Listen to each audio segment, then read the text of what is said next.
தமிழ் உள்ளங்கள் அனைவருக்கும் இனிய வணக்கம். இது உங்கள் Tamil store channel. So mike இப்போதைக்கு இல்லை, அதனால் அந்த வாய்ஸ் பார்த்தீங்கன்னா கொஞ்சம் வித்தியாசமாக இருக்கும். ஸோ அட்ஜஸ்ட் பண்ணிக்கோங்க. ஸோ இப்போ பார்த்தீங்கன்னா நீட் எக்ஸாமுக்கு நான் லாஸ்ட் வீடியோவில் சொல்லியிருந்தது என்ன அப்படின்னா, இந்த வருடம் அதாவது 2024க்கு நீட் எக்ஸாம் எப்போ வரும் அப்படின்னு சொல்கிறது.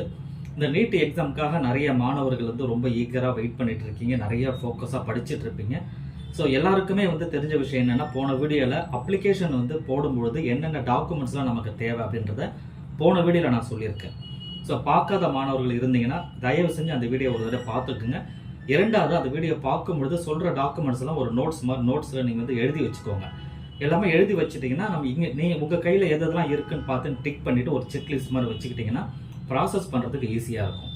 ஸோ ஃபஸ்ட்டு அதை பாருங்கள். பார்க்காத மாணவர்கள் இருந்தீங்கன்னா, புது மாணவர்களுக்கு, பழைய மாணவர்களாக இருந்தீங்க, ரிப்பீட்டராக இருந்தாலும் நீங்களும் ஒரு தடவை பார்த்துட்டு உங்கள் டாக்குமெண்ட் எல்லாமே கரெக்டாக வச்சுருக்கீங்களா அப்படின்னு ஒரு தடவை செக் பண்ணிக்கோங்க. ஸோ இப்போ சொல்ல போகிறது என்ன அப்படின்னா, அந்த நீட் எக்ஸாம் எப்போ வருவதற்குண்டான வாய்ப்புகள் இருக்குது. இது உங்களுக்கு தெரியும். NEET exam date already announce பண்ணிட்டாங்க. இது மே 5ஆம் தேதி நமக்கு வருதுன்றது எல்லாருக்குமே தெரியும். பட் அந்த எக்ஸாமுக்கு தேவையான அப்ளிகேஷன் ப்ராசஸ் எப்போ நமக்கு ஓப்பன் பண்ணுவாங்க, எப்பொழுது நாம் அப்ளை பண்ணணும் அப்படின்ற விஷயங்கள் நிறைய மாணவர்களுக்கு தெரியாது. ஸோ இது பொதுவாக ஒரு நீட் எக்ஸாம் வைக்கிறாங்க, ஒரு டேட் நமக்கு அனௌன்ஸ் பண்ணிட்டாங்க அப்படின்னா அதுல இருந்து அந்த டேட்ல இருந்து ஒரு 3 months பிஃபோர் நீங்க கனெக்ட் பண்ணிக்கணும். பொதுவாக அப்படி வைப்பாங்க.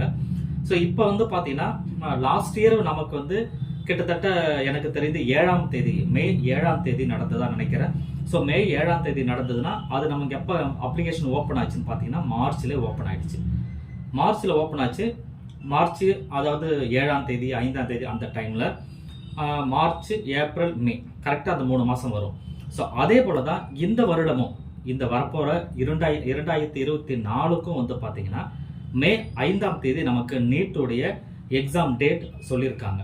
அப்போ நீட்டுக்கு அப்ளை பண்ணுறதுக்கு டேட் எப்போ வர்றதுக்கு உண்டான வாய்ப்புகள் இருக்குன்னா, லாஸ்ட் இயரை கம்பேர் பண்ணி பார்க்கும் பொழுது அதே மார்ச்சில் கண்டிப்பாக வரும் நமக்கு. ஸோ அது டவுட்டே கிடையாது.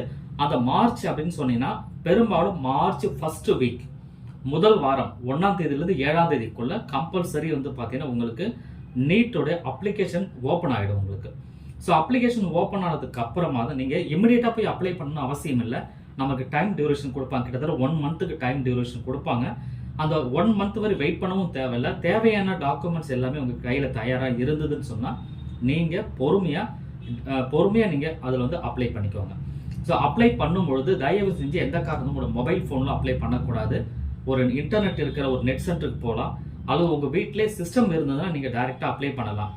ஏன் இன்டர்நெட் சென்டருக்கோ அல்லது ஆதார் சென்டருக்கோ போய் நீங்கள் பண்ணுங்க அப்படின்னு நான் சொல்கிறேன் அப்படின்னா, ஸ்கேன்டு இமேஜஸ்லாம் நீங்கள் பண்ணும்பொழுது நிறைய தவறுகள் நடக்கும். இவங்க பார்த்தீங்கன்னா 201 KB 200 KBயில் அந்த சைஸில் அப்லோட் பண்ணணும்னு சொல்லுவாங்க. இந்த சைஸில் நம்ம வீட்டில் ரெடி பண்ணுறது உங்களுக்கு கஷ்டமாக இருக்கும். ஸோ அதனால தான் நான் சொல்கிறது, வேற ஒன்றும் இல்லை. ஸோ அப்போ இந்த மாதிரி டைமில் நீங்கள் பார்த்துக்கோங்க. அப்போ மேக்ஸிமம் இந்த வருடம் நீட் எக்ஸாமுக்குரிய அப்ளிகேஷன் வருவதற்கு உண்டான சாத்தியக்கூறுகள் அப்படின்னு பார்க்கும்பொழுது மார்ச் முதல் வாரத்தில் நிச்சயமாக வருவதற்குண்டான வாய்ப்புகள் மிக மிக அதிகம். ஸோ இதுதான் இந்த வீடியோவில் மெயினாக சொல்கிறது. ஸோ இந்த வீடியோ உங்களுக்கு யூஸ்ஃபுல்லாக இருந்ததுன்னா லைக் பண்ணுங்கள், உங்கள் ஃப்ரெண்ட்ஸுக்கு இந்த வீடியோ ஷேர் பண்ணுங்கள். ஸோ சப்ஸ்கிரைப் பண்ணாமல் யாராவது பார்க்குறீங்கன்னா சப்ஸ்கிரைப் பண்ணிக்கோங்க. அது குறிப்பாக ஃப்ரெஷர்ஸ் இருந்தால் கண்டிப்பாக சப்ஸ்கிரைப் பண்ணிக்கோங்க. அடுத்தடுத்த வீடியோக்கள் உங்களுக்கு ஈஸியாக இருக்கும். தேங்க்யூ ஃபார் வாட்சிங்.